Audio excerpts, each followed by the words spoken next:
When buying a home, not only is it important to understand your mortgage and down payment requirements, but also your closing costs. But what exactly are closing costs and how much is it going to cost you? Well, if you're interested in learning a little bit more about the closing costs, specifically here in BC, then you're going to want to stay tuned because it's coming at you right after this.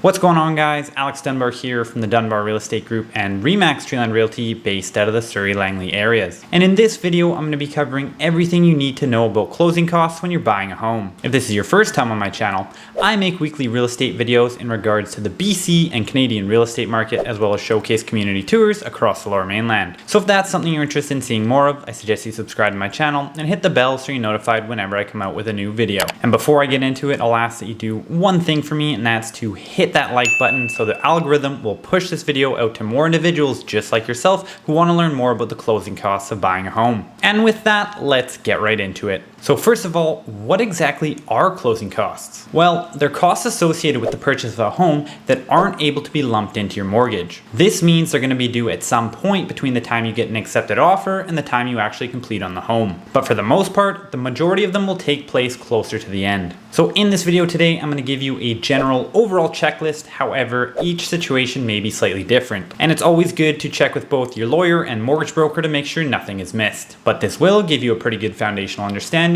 nonetheless. So the first and typically the largest is your property transfer tax. And this is due whenever a home is purchased and changes ownership. So this is going to be 1% on the first $200,000 of purchase price, 2% on the portion between $200,000 and $2 million, and 3% on anything over $2 million. Additionally, they have also introduced 5% on any portion over $3 million. However, if you are a first-time home buyer, you may be exempt from this. But unfortunately, here in the Lower Mainland, it's going to be pretty tough. The reason being is that your purchase price has to be under $500,000. Additionally, if it's under $525,000, you'll get a partial exemption. I should also mention that if it's pre-sale or new construction, this limit actually goes up to $750,000. And you get a partial exemption on up to $800,000. But assuming that you don't qualify for the first-time home buyer's exemption, let's use an example. So on an $800,000 home, you would owe $14,000 in property transfer tax. And as I previously mentioned, this is going to make up the bulk of your closing costs. Moving on, we have property tax adjustments. And this could be anywhere from hundreds to thousands of dollars. Essentially, each party in the transaction is responsible for their portion of the year of property taxes. So if the seller has lived in the house for 6 months, they're going to be responsible for those 6 months, and you're going to be responsible for the remaining 6 months of the year. And thus, it will be split accordingly. So the adjustment date in your contract is the date that it's based off of. And don't worry, your lawyer is going to take care of this. And it will all be found on a document known as the Statement of Adjustments. But we're not going to go into detail about that here.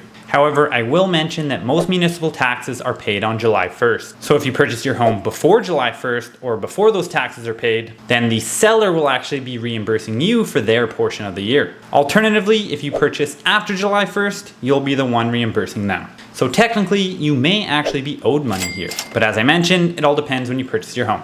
Moving on, next we have strata fee adjustments. So similar to property tax adjustments, this is going to depend on what point in the month you move in. And keep in mind, this is only for strata properties. So if there's 30 days in the month and you move in on the 16th day, you're going to be responsible for 15 days and the seller is going to be responsible for 15 days. And once again, this is going to be dealt with on the Statement of Adjustments. And with strata fees typically ranging anywhere from $200 and $1,000 a month on the high end, the amount that you owe could be anywhere on this scale. Moving on, you may be responsible to pay for a property value appraisal. And this can be between $300 to $400 typically. However, if you have an insured mortgage, most of the time it'll be paid for you. So the reason being is that an appraisal is often required by a lender in order to get you a mortgage. It ensures that the mortgage amount you're given isn't more than the actual home's value. Because essentially, in the eyes of the lender, your home is an investment. And in the case that you default on your mortgage, they need to be able to recoup their original investment. Moving on, we have a home inspection. And the price for this is typically going to range somewhere from $300 up to $1,000. Keep in mind this is optional, however, I always suggest my clients get one. But essentially, a home inspection is done in order to check over the physical condition of a property. And if you want a little bit more information on home inspections, I have a previous video right up here.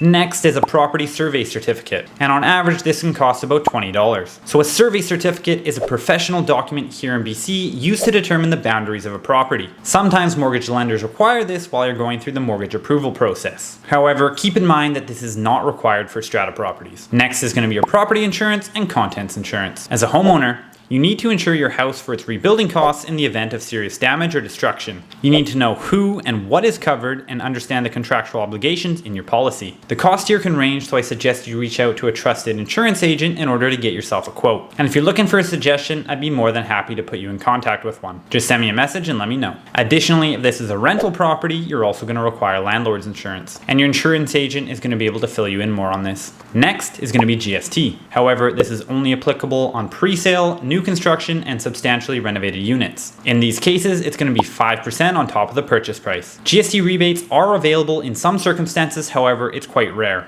especially with home prices here in BC. The reason being is that the purchase price needs to be under $350,000, or you can get a partial GST rebate if it's under $450,000. But we all know it's highly unlikely you're going to be able to find a new build for under that price point. Next, we have legal costs, and this is going to start at about $1,000 and up. And these costs are going to cover the following: your actual legal fees, title filing, mortgage filing, insurance binder, Form A certificate, strata cost adjustments, out-of-pocket expenses, and more. Your costs will vary dependent on who you go with for your conveyancing. However, they're typically within a couple $100s of each other. However, I wouldn't try to cheap out here. And lastly, we have your interest adjustment, and this is the interest you pay for receiving your mortgage money prior to the start of your mortgage. For example, if your completion was on the 23rd day of a 30-day month, your interest adjustment would be 7 days of interest. Next is going to be your title insurance. This is an insurance policy that protects owners and lenders against any sort of losses against the title or ownership. And the average cost for this is about $175. And that's about going to wrap it up for your closing costs. But please keep in mind, this is just a general checklist and not a comprehensive list. Based on your specific situation, there may be additional or less costs. But a good rule of thumb to keep in mind is that you should save about 2 to 4% of your purchase price for closing costs. And this is going to ensure that you're covered in almost all situations. However, this is a conversation you should be having with your mortgage broker during the pre-approval process. And if they haven't at least briefly gone over closing costs, this is probably a red flag. And if you are looking for a trusted and reliable mortgage broker, I'd be more than happy to connect you with one. Once again, just reach out and I can make that connection. And that's about going to do it for my video today. So if you did get any sort of value out of the video, all I ask is that you hit that thumbs up button. And if you are interested in seeing more real estate videos just like this one, I suggest you subscribe to my channel and hit the bell so you're notified whenever I come out with a new video. And if you are considering buying or selling in Surrey, Langley, or the rest of the Fraser Valley, I'd be more than happy to chat with you. You can scroll down and hit the first link in the description to book a call with me at your own convenience. Thanks so much for watching, and we'll see you in the next video.